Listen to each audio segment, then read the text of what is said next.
Spring is right around the corner, and well, I was out on my riding lawnmower today, cutting the grass, getting ready for spring cleaning, and trying to get my, my yard equipment in order.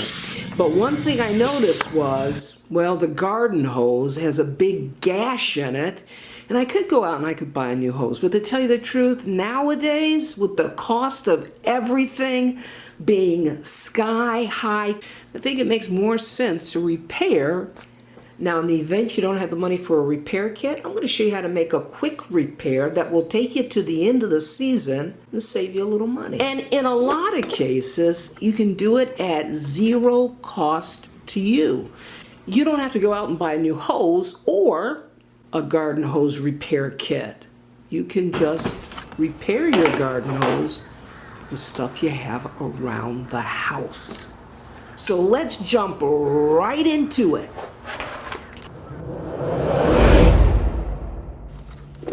Now, to repair your garden hose, you only need a couple things. You're gonna need clamps, and then you're gonna need a piece of tubing. You can use PVC if you've got a hose that's really large in diameter, or a piece of 1/2-inch copper tubing. Either one, you want to be 4 to 5 inches long. Okay, right here is our repair area. As you can see, it's pretty gashed. And so what we're going to do is we're going to take this section out. We're just going to cut this section of the hose out.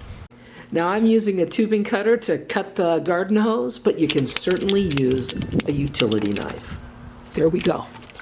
All right, I'm going to take my clamp here, and I'm just going to slide it over. In fact, I'm going to take both clamps and slide them into place.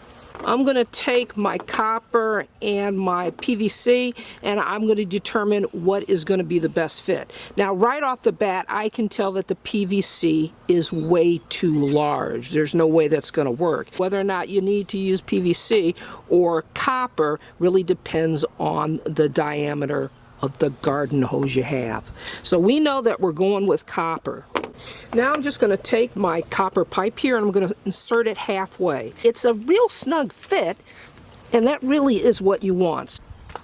Now just insert the mating piece. Next, slide your 2 clamps into place. One clamp on one side of the repair, and then the other clamp on the other side of the repair, and then tighten the clamps up. All right, there's our repair area. You want to make certain that you give it a nice, strong tug to make certain that these clamps are secure. And they are.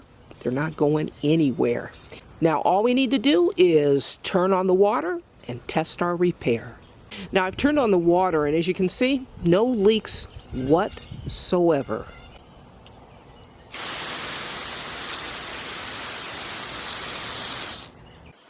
Now, our repair here, it's a quick fix. Maybe you don't have the money right now to buy a new hose or buy a repair kit. This is what you want to do. Now, it's a strong repair. It can take you to the end of the season and into the next. You don't have to worry about a leak. This is Leah saying you can do this. See you next time.